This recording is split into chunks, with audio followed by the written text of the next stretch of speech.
নমস্কাৰ তোমালোক সকলোকে প্ৰবীণলৈ স্বাগতম জনাইছোঁ। আজি আমি ডিছকাছ কৰিব ওলাইছোঁ দশম শ্ৰেণীৰ বিজ্ঞান বিষয়টোৰ ওপৰত আৰু বিজ্ঞান বিষয়ৰ যিটো আমাৰ ফাৰ্ষ্ট লেছন আছে ৰাসায়নিক বিক্ৰিয়া আৰু সমীকৰণ তাৰ আজি আমি পাৰ্ট 2টো আগবঢ়াই দিছোঁ তোমালোকৰ ওচৰলৈ। যিটো পাৰ্ট 1 ভিডিঅ' সেইটো মই ডেছক্ৰিপশ্যনত দি দিম লিংকটো, তোমালোকে তাৰ পৰা চাই ল'ব পাৰিবা। আৰু আজি যিটো 2 আছে পাৰ্ট 2ত আমি আজি কিহৰ ওপৰত পঢ়িম? ৰাসায়নিক বিক্ৰিয়াৰ প্ৰকাৰবোৰৰ ওপৰত পঢ়িম। আৰু ইয়াৰ আগৰ ভিডিঅ'টোত মই ইয়াৰ আগৰখিনিৰ ওপৰলৈকে আগৰখিনি চাই থৈ দিছোঁ। গতিকে ৰাসায়নিক বিক্ৰিয়াৰ যিবোৰ প্ৰকাৰ আছিলে প্ৰকাৰখিনি হৈছে যে সংযোজন বিক্ৰিয়া 1 নম্বৰ, 2 নম্বৰ হৈছে বিযোজন বিক্ৰিয়া, নেক্সট হৈছে অপহৰণ বা প্ৰতিস্থাপন বিক্ৰিয়া, নেক্সট হৈছে ডি অপহৰণ বিক্ৰিয়া আৰু লাষ্ট হৈছে আমি জাৰণ আৰু বিজাৰণ বিক্ৰিয়াৰ ওপৰত আমি পঢ়িম। গতিকে এই 5টা বিক্ৰিয়াৰ ওপৰত আজিনো কিনো হয়, এই কেনেকুৱানো কি বস্তু তাৰ ওপৰত আজি আমি পঢ়িব ওলাইছোঁ। গতিকে আহাচোন দেৰি নকৰোঁ। গতিকে ক'ৰবাত কৈছোঁ যে এইটো এটা পাৰ্ট 2 হয় আৰু যিটো পাৰ্ট 1 মই তাৰ মোৰ ডেছক্ৰিপশ্যন লিংকত দি দিছোঁ, ঠিক আছে। গতিকে চোৱা যে সংযোজন বিক্ৰিয়া, এতিয়া সংযোজন বিক্ৰিয়া বুলি কোৱাৰ লগে লগে তোমালোকৰ এটা মাইণ্ডত আহে যে চোৱা সংযোজন মানে কি? সংযোজন মানে হৈছে কিবা এটা হয়তো যোগ হৈ থকা বুজাই আছে। তেনেকুৱা এটা ফিলিং এটা অহা নাইনে ৱৰ্ডটো শুনি পেলাই যে সংযোজন মানে কি? কিবা এটা যোগ হৈ আছে। অৰ্থাৎ আমি এনেকুৱা এটা বিক্ৰিয়া পঢ়িম য'ত নেকি কিবা এটা যোগ হয়, বুজি পাইছেনে? যোগ হৈ কিবা এটা নতুন এটা পদাৰ্থ গঠন হয়, বুজি পাইছেনে? গতিকে তোমালোকে সেই ৱৰ্ডটোতে তোমালোকে তাৰ ডেফিনেশ্যনটো নিজে উলিয়াবলৈ প্ৰথমে চেষ্টা কৰিবা। গতিকে চোৱাচোন আমি আগবাঢ়োঁ যে এটা যদি পাত্ৰত অলপ পানী লওঁ আৰু পানীত যদি আমি কি কওঁ কেলছিয়াম অক্সাইড যদি দি দিওঁ, বুজি পাইছেনে? তেতিয়া তাত কি হ'ব? তাত বুৰবুৰণি উঠিব। 2 নম্বৰতে কি হ'ব? হিট হ'ব, যিটো মই এই কথাখিনি মই আগৰ ক্লাছতো কৈ থৈছোঁ। গতিকে তাৰপিছত কি হ'ব? কি হ'ব? কেলছিয়াম হাইড্ৰক্সাইড গঠন কৰিব। এই কেলছিয়াম অক্সাইডখিনি এই পানীৰ লগত লগ লাগিব। কি কৈছে যে কেলছিয়াম অক্সাইডটো পানীৰ লগত যোগ হৈ পেলাই কি হ'ব? কেলছিয়াম হাইড্ৰক্সাইড গঠন হ'ব। আৰু এই কথাটো আমি ৰাসায়নিকভাৱে কেনেকৈ লিখিম? ৰাসায়নিক বিক্ৰিয়াৰ যদি সমীকৰণটো যদি আমি দিওঁ তেন্তে এনেকৈ লিখিম যে কেলছিয়াম অক্সাইড আৰু তাৰ লগত কি লাগে? লিকুইড অৱস্থাত আছে পানীটো, যে H2টো কি অৱস্থাত আছে? লিকুইড অৱস্থাত আছে, L লিখি থোৱা আছে ন। গতিকে ইহঁত দুটা লগ লাগি কি হ'ল? কেলছিয়াম হাইড্ৰক্সাইড গঠন হ'ল, বুজি পাইছেনে? গতিকে ইয়াত চোৱা সংযোজন বিক্ৰিয়া বুলি কওঁতে মই অথনিয়ে কৈছিলোঁ যে দুটা বস্তু লগ লাগি কিবা এটা নতুন এটা গঠন হ'ব। সংযোজন মানেই যোগ হোৱা। গতিকে ইয়াত দুটা কি লাগিলে? দুটা বিক্ৰিয়ক আছিলে আৰু এটা মাত্ৰ কি হৈছে? বিক্ৰিয়জাত পদাৰ্থ গঠন হৈছে। মিনছ দুটা লগ লাগি কি হৈছে? এটা হৈ গ'ল। মিনছ সংযোজন ঘটিছেনে নাই? গতিকে ইয়াৰ পৰাই আমি ইয়াৰ ডেফিনেশ্যনটো উলিয়াই পৰিব যে যেতিয়া দুটা বা ততোধিক মৌল বা যৌগ হ'ব পাৰে, বুজি পাইছেনে? যে যেতিয়া দুটা বা ততোধিক মৌল বা যৌগ লগ হৈ এটা মাত্ৰ বিক্ৰিয়জাত পদাৰ্থ, এইটো চোৱাচোন এটা মাত্ৰ বিক্ৰিয়জাত পদাৰ্থ গঠন হৈছেনে নাই? গতিকে তাকে কি বুলি কোৱা হয়? সংযোজন বিক্ৰিয়া বুলি কোৱা হয়। গতিকে ইয়াৰ উদাহৰণ চাম। উদাহৰণ হৈছে কয়লাৰ যিটো দহন প্ৰক্ৰিয়া, কাৰ্বন আৰু অক্সিজেন লগ লাগি কি হৈছে? CO2 কাৰ্বন ডাই অক্সাইড গঠন হৈছে। গতিকে এটা হৈছে কি? আমাৰ সংযোজন বিক্ৰিয়াৰ উদাহৰণ। নেক্সট হৈছে চোৱা যিটো আমাৰ পানীৰ গঠন ন, পানীৰ গঠনটো কেনেকৈ হয় যে চোৱা হাইড্ৰজেন আৰু অক্সিজেন অণু লগ লাগিল, দুইটা লগ লাগি গ'ল। হাইড্ৰজেন আৰু অক্সিজেন অণু লগ লাগি কি হৈছে? আমাৰ H2 গঠন হৈছে আৰু এইটো বেলেঞ্চ কৰি দিওঁতে এনেকুৱা এটা ৰিজাল্ট ওলাইছে আমাৰ, ঠিক আছে। গতিকে এফালেও দুটা বিক্ৰিয়ক আছিলে, গৈ পেলাই কি হৈছে? এটা বিক্ৰিয়জাত পদাৰ্থ, আৰু এফালেও দুটা বিক্ৰিয়ক আছিলে, এটা বিক্ৰিয়জাত পদাৰ্থ গঠন হৈছে। গতিকে ইয়াক কি বুলি কোৱা হৈছে? সংযোজন বিক্ৰিয়া বুলি কোৱা হৈছে। নেক্সট চোৱা যে তাপবৰ্জী ৰাসায়নিক বিক্ৰিয়ানো কি মানে কি, ঠিক আছে। অথনি যিটো উদাহৰণ সেইটোৱে মই কৈছিলোঁ যে সেই যিটো আমাৰ বিক্ৰিয়া ঘটিব যেতিয়া কেলছিয়াম অক্সাইড যেতিয়া পানীত দি দিওঁ তেতিয়া মই কি কৈছিলোঁ যে হিট হ'ব পাৰে, বুৰবুৰণি উঠিব, হিট উঠিব। গতিকে এটা কি? অৰ্থাৎ কি তাপ উৎপন্ন কৰিছে, সি তাপটো বৰ্জিত কৰিছে। গতিকে সি মানে তাপ হেৰুৱাই দিছে। গতিকে ইয়াৰ পৰাই আমি গম পালোঁ যে তাপবৰ্জী, য'ত নেকি তাপ বৰ্জন হয়, অৰ্থাৎ যিবোৰ ৰাসায়নিক বিক্ৰিয়াত তাপ বৰ্জন কৰে তাকে কি বুলি কোৱা হয়? তাপবৰ্জী ৰাসায়নিক বিক্ৰিয়া বুলি কোৱা হয়। অৰ্থাৎ আমি যদি কেলছিয়াম অক্সাইডৰ লগত যদি পানী যদি লগাই দিওঁ তেন্তে কি হ'ব? সি তাপবৰ্জী ৰাসায়নিক বিক্ৰিয়া দ্বাৰা সি কি কৰিব? বিক্ৰিয়াটো ঘটাব, ঠিক আছে। তো চোৱা যে কি হয় যে এইটো অথনি যিটো উদাহৰণ আছিলে সেইটো উদাহৰণ দিছোঁ যে কেলছিয়াম অক্সাইডৰ লগত পানী লগ লাগি কেলছিয়াম হাইড্ৰক্সাইড গঠন কৰিছে। তো কি আছে যে যিবোৰ বিক্ৰিয়াত বিক্ৰিয়জাত পদাৰ্থ উৎপাদন হোৱাৰ লগতে মই বেজনন্তটো এতিয়াও অহা নাই মোৰ তাত, গতিকে এইটো ছফ্টৱেৰ প্ৰব্লেম হৈ আছে বাৰু কিবা এটা, ঠিক আছে, মই পিছত ঠিক কৰি দিম। যে পদাৰ্থ উৎপাদন হোৱাৰ লগতে তাপৰ উদ্ভৱ হয়। যে আকৌ কৈছোঁ যে যিবোৰ বিক্ৰিয়াত বিক্ৰিয়জাত পদাৰ্থ উৎপন্ন হোৱাৰ লগতে এইটোতো বিক্ৰিয়জাত পদাৰ্থটো উৎপন্নটো হ'বই, লগতে কি হ'ব? তাৰ লগত তাপৰো উদ্ভৱ হয়, মিনছ হিট হ'ব সি। গতিকে সেইবোৰক তাপবৰ্জী ৰাসায়নিক বিক্ৰিয়া বুলি কোৱা হয়।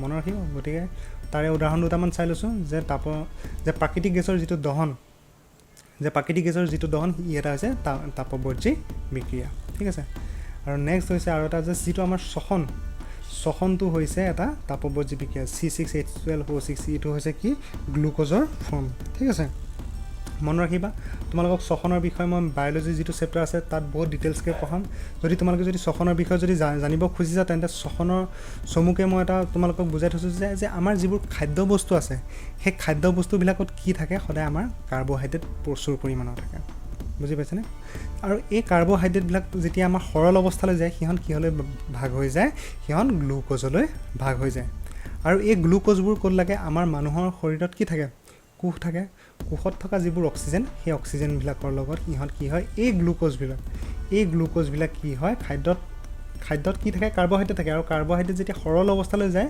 তেন্তে গ্লুক'জলৈ ভাঙি যায় আৰু এই গ্লুক'জবোৰ কি হয় আমাৰ শৰীৰত থকা অক্সিজেনৰ সৈতে যোগ হয় আৰু অক্সিজেনৰ সৈতে যোগ হৈ পেলাই কি হ'ব আমাৰ শৰীৰত থকা অক্সিজেনৰ যোগ সৈতে কি হ'ব আমাক কি দিব শক্তি দিব আমাক কি দিব এনাৰ্জি দিব আৰু ইয়াকে আমি সৰল অৱস্থাত আমি জেনেৰেলি আমি কি বুলি কওঁ শ্বসন বুলি কওঁ কিন্তু ইয়াৰ বিষয়ে মই তোমালোকক বায়'লজি চেপ্টাৰত মই বহুত ধুনীয়াকৈ বুজাই দিম শ্বসন কি হয় কেনেকৈ তাত বহুত ধুনীয়াকৈ আছে আৰু মই তাত বহুত ডিটেইলছকৈ পঢ়াম ঠিক আছে গতিকে তোমালোকে এইটো টাৰ্মছ জানি থোৱা যে কি থাকে কাৰ্বহাইড্ৰেটত কি পালোঁ গ্লুক'জ যেতিয়া সৰল অৱস্থালৈ ভাঙি যায় গ্লুক'জ আৰু মানুহৰ দেহত থকা যিবোৰ অক্সিজেন থাকে কোষত থকা অক্সিজেন সেই অক্সিজেনৰ লগত গ্লুক'জটো লগ লাগি কি হয় মানুহক আমাৰ কি দিয়ে শক্তি যোগান ধৰে আৰু কি হৈছে শ্বসন নেক্সট হৈছে বিযোজন বিক্ৰিয়া বুলি ক'লে কি বুজা তো বিযোজন বিক্ৰিয়া মানে কি তো ইয়াত চোৱা বিযোজন মানে হৈছে ভাঙি গৈছে হৈছে মই তোমালোকক বিক্ৰিয়াটো দেখুৱাই দিলোঁ যে যিটো বিযোজন মানে কি ভাঙি গৈছে চোৱা ইয়াত আছে এটা বিক্ৰিয়ক কিন্তু ইয়াত বিক্ৰিয়াজাত পদাৰ্থ চোৱা তিনিটা পাই গ'লোঁ আমি যে ফেৰাছ ছালফেটত যেতিয়া আমি তাপ দি দিলোঁ তাপ দিয়াৰ লগে লগে কি হৈছে ফেৰিক অক্সাইড গঠন কৰিলে ছালফাৰ ডাই অক্সাইড গঠন কৰিলে আৰু ছালফাৰ ট্ৰাই অক্সাইড গঠন কৰিলে অৰ্থাৎ বিযোজন ঘটিলে মানে এটা পৰা তিনিটা হৈ গ'ল অথনিটোত কি আছিলে দুটা মিলি এটা হৈছিলে দুটা মিলি অথনি বিক্ৰিয়াজাত দুটা আছিলে দুটা মিলি পেলাই এটা হৈ গৈছিলে কিন্তু ইয়াত এটাৰ পৰা কি হৈছে তিনিটালৈ ভাগ হৈ গৈছে মিনছ ইয়াত বিযোজন ঘটিছে অৰ্থাৎ চোৱা যে যিবোৰ বিক্ৰিয়াত এটা মাত্ৰ বিক্ৰিয়ক পদাৰ্থ একাধিক সৰল বিক্ৰিয়জাত পদাৰ্থলৈ ভাঙি যায় চোৱাচোন ইয়াত বিক্ৰিয়ক এটাই আছে কিন্তু একাধিক বিক্ৰিয়জাত পদাৰ্থলৈ ভাগি গৈছেনে গতিকে ইয়াকে কি বুলি কোৱা হয় বিযোজন বিক্ৰিয়া বুলি কোৱা হয় এতিয়া চোৱা যদি বিক্ৰিয়াটোত তাপ প্ৰয়োগ কৰা হয় তেন্তে তাক তাপীয় বিযোজন বুলি কোৱা হয় এতিয়া আমি এই বিক্ৰিয়াটোত আমি কি কৰিছোঁ তাপ প্ৰয়োগ কৰিছোঁনে নাই গতিকে যদি কোনো এটা বিযোজন বিক্ৰিয়াত যদি আমি কি কৰোঁ যদি তাপ আমি যদি লগাই দিওঁ তেন্তে তাক কি বুলি কয় তাপীয় বিযোজন বুলি কোৱা হয় এই টাৰ্মছবিলাক তোমালোকে লিখি ৰাখিবা লগত তোমালোকে নোটবুক ৰাখা আৰু যদি তোমালোকৰ যদি অসুবিধা হৈছে তোমালোকে পজ মাৰি লৈ পেলাই হ'লেও লিখি লোৱা কাৰণ এইবিলাক বহুত ইম্পৰ্টেণ্ট টাৰ্মছ কিছুমান মই তোমালোকক দি আছোঁ ঠিক আছে গতিকে তাপীয় বিযোজনৰ আমি উদাহৰণ আমি কি পাম যে তাপৰ দ্বাৰা কেলছিয়াম কাৰ্বনেটক কেলছিয়াম অক্সাইড আৰু কাৰ্বন ডাই অক্সাইডলৈ বিযোজিত কৰা অৰ্থাৎ কি আছে চোৱা এইটো CaCO3 অৰ্থাৎ কেলছিয়াম কাৰ্বনেটক কি কৈছোঁ যেতিয়া আমি তাপ দি দিছোঁ ন তো কেলছিয়াম অক্সাইড এইটো চোৱা কেলছিয়াম অক্সাইড আৰু কাৰ্বন ডাই অক্সাইডলৈ সিহঁত বিযোজিত হৈ গৈছে বুজি পাইছানে যে যেতিয়া আমি ইয়াত কি দিছোঁ তাপ দি দিছোঁ তাপৰ কেলছিয়াম কাৰ্বনেটক যেতিয়া আমি তাপ দিম তাপ দিয়াৰ লগে লগে কি হ'ব সি কেলছিয়াম অক্সাইড আৰু কাৰ্বন ডাই অক্সাইডলৈ সি বিযোজিত হৈ যাব ভাঙি যাব ইয়াত চোৱা বিক্ৰিয়ক এটা আছে আৰু বিক্ৰিয়জাত পদাৰ্থ বহুত হৈ গৈছে সেইকাৰণে বিযোজন হৈছে বুলি কৈছে ঠিক আছে নেক্সট চোৱা যে আমাৰ যি সূৰ্যৰ পোহৰ আছে ন আমি সেই সূৰ্যৰ পোহৰত আমি যদি কি কৰোঁ যদি কিছুমান যদি চিলভাৰ ক্ল'ৰাইড যদি ৰাখোঁ বুজি পাইছেনে সূৰ্যৰ পোহৰত যদি আমি মাটিৰ যদি পাত্ৰ এটাত যদি আমি চিলভাৰ এইবোৰ বগা যিবোৰ সেইবিলাক দেখিছা ন এইবোৰ চিলভাৰ ক্ল'ৰাইড তো এই চিলভাৰ যদি ক্ল'ৰাইড ৰাখোঁ তেন্তে সি কিহলৈ যাব জানানে সি কিহলৈ ৰূপান্তৰিত হ'ব সি মটীয়া ৰঙৰ হৈ পৰিব অট'মেটিকেলি তো কিহৰ বাবে হৈছে এই ঘটনাটো সূৰ্যৰ পোহৰত যদি আমি যদি চিলভাৰ ক্ল'ৰাইডক যদি আমি যদি ৰাখি দিওঁ সি কি হৈছে সি মটীয়া কালাৰলৈ সি পৰিৱৰ্তন হৈছে অৰ্থাৎ আমি কি ক'ব পাৰোঁ যে পোহৰে চিলভাৰ ক্ল'ৰাইডক চিলভাৰ আৰু ক্ল'ৰিনলৈ বিযোজিত কৰে বুজি পাইছেনে তো এই কথাষাৰ আমি এতিয়া কেনেকৈ লিখি দিম যে পোহৰে চিলভাৰ ক্ল'ৰাইডক চিলভাৰ আৰু ক্ল'ৰিনলৈ বিযোজিত কৰে অৰ্থাৎ দেখিছেনে 2AgCl এইটো বেলেঞ্চৰ কাৰণে এইবিলাক বহাই থোৱা আছে তো চিলভাৰ ক্ল'ৰাইডক যেতিয়া আমি সূৰ্যৰ উপস্থিতিত আমি দি দিওঁ সিহঁত কি হয় চিলভাৰ আৰু ক্ল'ৰিনলৈ বিযোজিত হয় তো বিক্ৰিয়ক এটা বিক্ৰিয়জাত পদাৰ্থ দুটা তো বিযোজিত হৈছে বুজি পাইছেনে গতিকে ইয়াত কি হৈছে চোৱা, আমি দেখিছোঁ যে পদাৰ্থৰ বিজন বিক্ৰিয়াবোৰত তাপ পোহৰ আদিৰ প্ৰয়োজন হৈছে। অথনিটোত আমি কি পাইছিলোঁ, তাপ পাইছিলোঁ, তাপৰ দৰকাৰ হৈছিলে। এতিয়া আমি কি হৈছে, পোহৰো দৰকাৰ হৈছে। যদি এনেকুৱা ধৰণৰ বিক্ৰিয়াবিলাক যদি এইবিলাক যদি দৰকাৰ হয়, সূৰ্যৰ পোহৰেই হওক তাপেই হওক এইবিলাক যদি দৰকাৰ হয়, তেন্তে সেই বিক্ৰিয়াত শক্তিটো কি হৈছে, শোষণ হৈছে। সূৰ্যৰ পোহৰটো পায় বা তাপটো পায়হে সি বিক্ৰিয়াটো ঘটিছে। মিনছ কি, সেই বস্তুটো সি তাপটো বা পোহৰটো সি শোষণ কৰিছেনে নাই? গতিকে সেইবাবে তাক আমি কি বুলি কোৱা হয়, সেই যিবোৰ বিক্ৰিয়াৰ অৰ্থাৎ শক্তি শোষিত হৈছে তেনেবোৰ বিক্ৰিয়াক আমি কি বুলি কওঁ, তাপগ্ৰাহী। মিনছ সি তাপটো গ্ৰহণ কৰিছে, পোহৰটো গ্ৰহণ কৰিছে। বুজি পাইছেনে? সি যে সেই বিক্ৰিয়াটো হ'বলৈ হ'লে সি তাক তাপৰ প্ৰয়োজন, মানে সি গ্ৰহণ কৰিছে। সেইটো কাৰণে তাক আমি কি বুলি কৈছোঁ, তাপগ্ৰাহী বিক্ৰিয়া বুলি কৈছোঁ। তো নেক্সট চোৱা, অপসৰণ বা প্ৰতিস্থাপন বিক্ৰিয়া। এতিয়া অপসৰণ বা প্ৰতিস্থাপন বিক্ৰিয়া মানে কি? এতিয়া চোৱা যে আমি কপাৰ ছালফেট দ্ৰৱ দুটা ল'লোঁ, ঠিক আছে, আৰু আমি কি কৰিলোঁ, দুটা গজাল ল'লোঁ। এতিয়া গজাল দুটা, এটা গজাল আমি কি কৰিলোঁ, বাহিৰত ৰাখিছোঁ, আৰু আন এটা গজাল কি কৰিলোঁ, কপাৰ ছালফেট দ্ৰৱত আমি সুমুৱাই দিলোঁ। এতিয়া সুমুৱাই দিয়াৰ লগে লগে কি হ'ব, যিটোতো বাহিৰততো আছে, কিন্তু যিটো সুমুৱাই দিলোঁ, সুমুৱাই দিয়াৰ লগে লগে এতিয়া ইয়াত চোৱা, এইফালে সুমুৱাই দিছিলোঁ ন, সুমুৱাই দিয়াৰ লগে লগে কি হ'ল, যিটো কপাৰ ছালফেটৰ দ্ৰৱ আছিলে ই পাতল নীলালৈ পৰিৱৰ্তন হৈ গ'ল, লাইট ব্লুলৈ ৰূপান্তৰিত হ'ল। আৰু আমাৰ যিটো গজালটো আছিলে, গজালটো কেনেকুৱা হৈ গ'ল, মুগা বৰণৰ হৈ গ'ল। বুজি পাইছানে? এতিয়া চোৱা ইয়াত ঘটনাটো কি ঘটিলে, যে ইয়াত কি হৈছে চোৱা, মই তোমালোকক বুজাই দিছোঁ।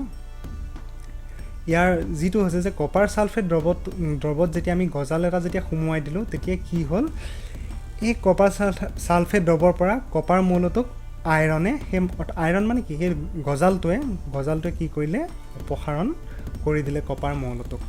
বুজি পাইছেনে? সেইবাবে কি হৈ গ'ল, ইয়াৰ ৰংটো, যিটো কপাৰ ছালফেটৰ ৰংটো পাতল হৈ গ'ল। অৰ্থাৎ এইটো এটা গজালটো এটা কি, আইৰণ ন, আইৰণটো যেতিয়া কপাৰ ছালফেটত ইয়াত যেতিয়া সুমুৱাই দিছিলোঁ, ইয়াত যেতিয়া সুমুৱাই থোৱা আছিল ন, সুমুৱাই দিয়াৰ লগে লগে কি কৰিলে, এই আইৰণে কি কৰিলে, এই যি কপাৰ ছালফেট দ্ৰৱটোৰ পৰা কি কৰিলে, এই কপাৰটো উলিয়াই লৈ গুচি গ'ল। এতিয়া তোমালোকে চোৱা, ইয়াক মই ৰাসায়নিক বিক্ৰিয়াৰ দ্বাৰা কৈছোঁ যে Fe মানে কি, আইৰণ। তো আইৰণে কপাৰ ছালফেটৰ দ্ৰৱৰ লগত যেতিয়া আমি যোগ কৰি দিলোঁ, কি হ'ল, সি এই কপাৰটো উলিয়াই দিলে, দেখিছেনে? কপাৰটো উলিয়াই দি পেলাই সি FeSO4 গঠন কৰিলে।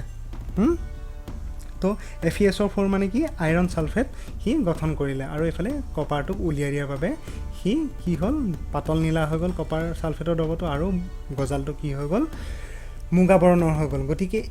গতিকে ইয়াত চোৱাচোন কি হৈছে, এই বিক্ৰিয়াত আইৰণে কপাৰ ছালফেট দ্ৰৱৰ পৰা কপাৰ মৌলটোক অপসাৰিত কৰিছে। এই বিক্ৰিয়াটোক অপসৰণ বা প্ৰতিস্থাপন বিক্ৰিয়া বুলি কোৱা হয়। কাৰণ অপসৰণ কৰিছেনে নাই ইটোৰ পৰা সিটোক, চোৱাচোন। এতিয়া চোৱা, মই তোমালোকক একদম চিম্পুলকৈ বুজাই দিছোঁ, চোৱা। তো ইয়াত চোৱা যে ইয়াত যিটো Fe আছে ন, আইৰণটো আছে ন, আইৰণটোৱে কি কৰিলে, CuSO4ৰ লগত যেতিয়া বিক্ৰিয়া কৰিলে, তো আইৰণে আহি পেলাই এই CuSO4ৰ পৰা Cu আঁতৰাই দিলে, দেখিলানে?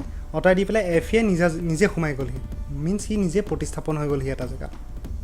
ইয়াক অপসৰণ কৰি পেলাই সি নিজে সেই জেগাটোত আহি পেলাই প্ৰতিস্থাপন হৈছে। গতিকে তাক কি বুলি কোৱা হয়, অপসৰণ বা প্ৰতিস্থাপন বিক্ৰিয়া বুলি কোৱা হয়। মনত ৰাখিবনে? ঠিক আছে। নেক্সট হৈছে ডি অপসৰণ বিক্ৰিয়া। এবাৰ চোৱা, ডি অপসৰণ বিক্ৰিয়াত কি হয়, যেতিয়া আমি ধৰা ছ'ডিয়াম ছালফেট দ্ৰৱ এটা লওঁ ন, তো ছ'ডিয়াম ছালফেট দ্ৰৱ এটা যেতিয়া আমি কি কৰোঁ, বেৰিয়াম ক্ল'ৰাইডত আমি যেতিয়া কি কৰোঁ, ঢালি দিওঁ, ঠিক আছে। বেৰিয়াম ক্ল'ৰাইডৰ দ্ৰৱ যেতিয়া ঢালি দিওঁ, তাত তেতিয়া কি হ'ব, বেৰিয়াম ছালফেট উৎপন্ন হ'ব। বুজি পাইছেনে? তো কি হৈছে, যেতিয়া আমি কি কৰোঁ যে ছ'ডিয়াম ছালফেটৰ দ্ৰৱ এটা বেৰিয়াম ক্ল'ৰাইডত যেতিয়া ঢালি দিওঁ, তাত তেতিয়া কি হ'ব, বেৰিয়াম ছালফেট গঠন হ'ব, আৰু ছ'ডিয়াম ক্ল'ৰাইড গঠন হ'ব। বুজি পাইছেনে? মই ইয়াত নিলিখিলোঁ ছ'ডিয়াম ক্ল'ৰাইডটো, মনত ৰাখিবা, মই তোমালোকক কৈ দিছোঁ যে বেৰিয়াম ছালফেটৰ লগত ছ'ডিয়াম ক্ল'ৰাইড গঠন হ'ব। অৰ্থাৎ ঘটনাটো কি হ'ল চোৱা, যে হৈ পেলাই লগতে কি হ'ব, এটা অধক্ষেপ গঠন হ'ব। আৰু এই অদাইব যিবোৰ অধক্ষেপ থাকে, তাকে কি বুলি কোৱা হয়, যদি এনে অধক্ষেপ যদি উৎপন্ন হয় কোনো এটা বিক্ৰিয়াত, তেন্তে তাক কি বুলি কোৱা হয়, অধক্ষেপণ বিক্ৰিয়া বুলি কোৱা হয়। ঠিক আছে। তো নেক্সট চোৱা, এইটো হৈছে অধক্ষেপণ ডি অপসৰণ বিক্ৰিয়াটো। চোৱা যে sodium sulphate, Na2SO4 sodium sulphate, আৰু এইফালে BaCl2 অৰ্থাৎ বেৰিয়াম ক্ল'ৰাইড, ইহঁত দুটা যেতিয়া যোগ হ'ল, বিক্ৰিয়া ঘটি পেলাই কি হ'ল, বেৰিয়াম ছালফেট গঠন হ'ল, আৰু এইফালে ছ'ডিয়াম ক্ল'ৰাইড গঠন হ'ল। বুজি পাইছেনে? ইয়াত চোৱা, একদম মন দি লক্ষ্য কৰা, চোৱা যে কি আছে এইফালে ছ'ডিয়াম ছালফেট আছে ন, ছ'ডিয়াম ছালফেটৰ লগত যেতিয়া বেৰিয়াম ক্ল'ৰাইড লগ লাগিছে চোৱাচোন, ইয়াত এনে লগত যিটো SO4 আছে আৰু বি এ লগত যিটো Cl2 আছে, ইহঁতে ইয়াৰ যিটো আয়ন দুটা আছে ন, আয়ন দুটাক এক্সচেঞ্জ কৰি দিছে। Na2 লগত কি হ'ব, Cl2 লগ লাগি গৈছে, চোৱাচোন দেখিছেনে, Cl2 লগ লাগি গ'ল। আৰু যিটো বি এ আছে ন, বি এ লগত SO4 লগ লাগি গ'ল, দেখিলানে? ইয়াৰ আয়ন দুটাৰ মাজত চেঞ্জ হৈ গ'ল নে নাই? গতিকে আমি এনেবোৰ যিবোৰ বিক্ৰিয়াত, অৰ্থাৎ যে যি বিক্ৰিয়াত পদাৰ্থ দুটাৰ মাজত আয়নৰ বিনিময় ঘটে, এতিয়া আয়নৰ বিনিময় ঘটিছেনে নাই? ইটো আয়ন সিটোৱে ল'লে, সিটো আয়ন ইটোৱে লৈছে। গতিকে আয়নৰ যেতিয়া বিনিময় ঘটে তাকে আমি কি বুলি কওঁ, দ্বি অপসৰণ বিক্ৰিয়া বুলি কোৱা হয়। ঠিক আছে, গতিকে নেক্সট হৈছে জাৰণ আৰু বিজাৰণ বিক্ৰিয়া। অ'কে, লাষ্ট পঢ়িব ওলাইছোঁ জাৰণ আৰু বিজাৰণ বিক্ৰিয়া। খুব ইজি টপিক, ধুনীয়াকৈ পঢ়াই দিছোঁ। চোৱা, এডাল বাৰ্ণাৰ ল'লোঁ, ঠিক আছে। বাৰ্ণাৰডালত আমি কি কৰিলোঁ, এডাল ষ্টেণ্ড লগাই ল'লোঁ, লগাই লৈ পেলাই অলপ কপাৰ গুড়ি থকা পাত্ৰ এটাত কপাৰ গুড়ি ল'লোঁ, লৈ পেলাই আমি হিট কৰি আছোঁ বঢ়িয়াকৈ। তো যেতিয়া হিট কৰি থাকিম ন, অলপ পিছত কি হ'ব যে সেই কপাৰ যিখিনি পাউডাৰ আছে তাৰ পৃষ্ঠখন কেনেকুৱা হ'ব, অলপ ক'লা ৰঙৰ টাইপৰ অলপ গঠন হ'ব। ক'লা ৰঙৰ কি আহিব, কপাৰ অক্সাইডৰ চামনি এখন আহি যাব। এনেকুৱা দেখিছেনে, দেখুৱাই দিছোঁ। চোৱা, এইটো ক'লা ৰঙৰ এখন চামনি এখন গঠন হৈছেনে নাই?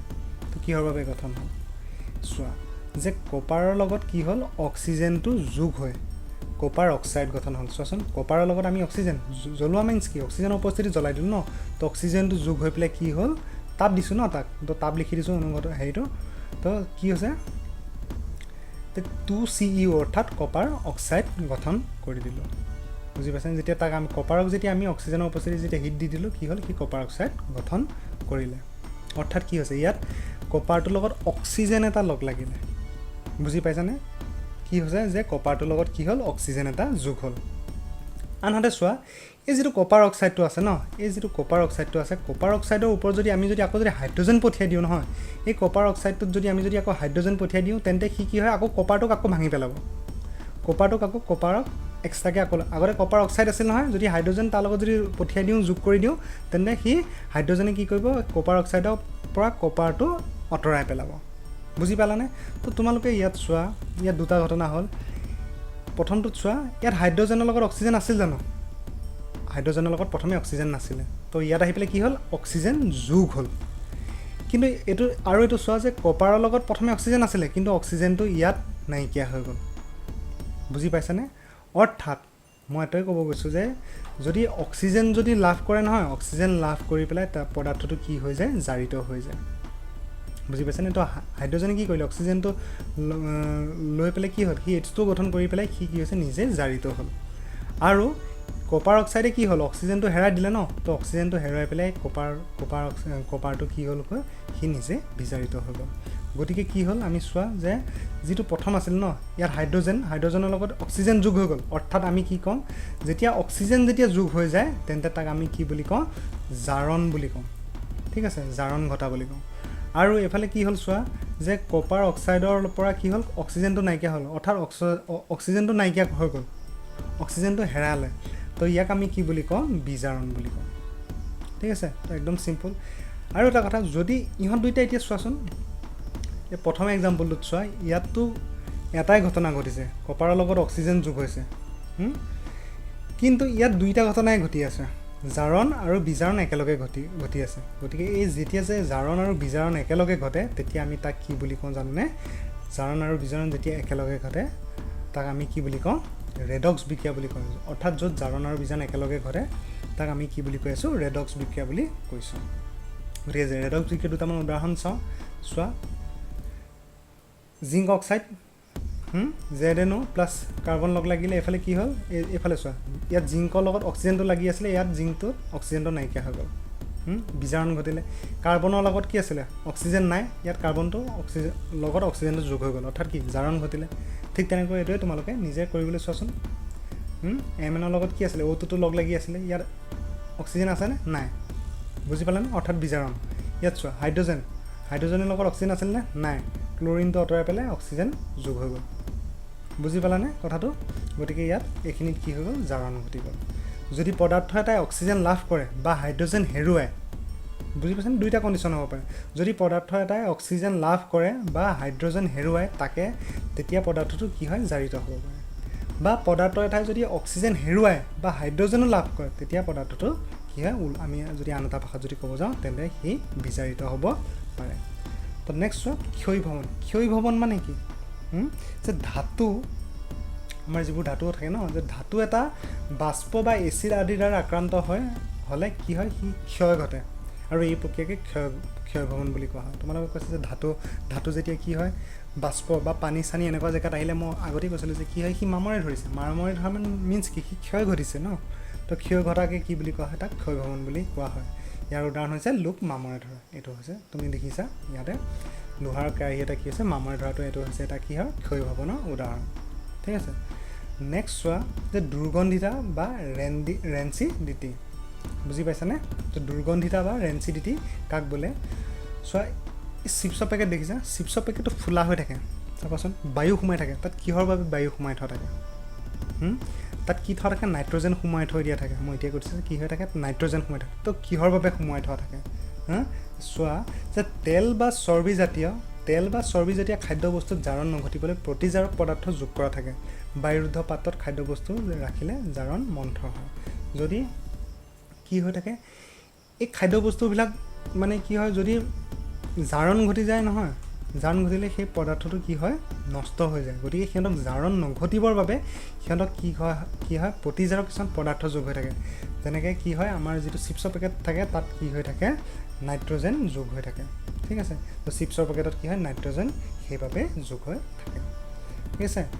গতিকে আজি যিটো আমাৰ বিজ্ঞানৰ যিটো প্ৰথম পাঠ আছিলে, প্ৰথম অধ্যায়টো আছিলে, আজি ইমানতে সমাপ্ত হ'ল। গতিকে মই নেক্সট পাঠটো মই আকৌ তোমালোকৰ ওচৰলৈ খুব সোনকালে লৈ আহি আছোঁ। গতিকে তোমালোকে চাই থাকিবা, আৰু যদি তোমালোকে ভিডিঅ'টো যদি ভাল পাইছা তেন্তে লাইক কৰিবা, কমেণ্ট ছেকশ্যনত যদি কিবা অসুবিধা আছে জনাবা।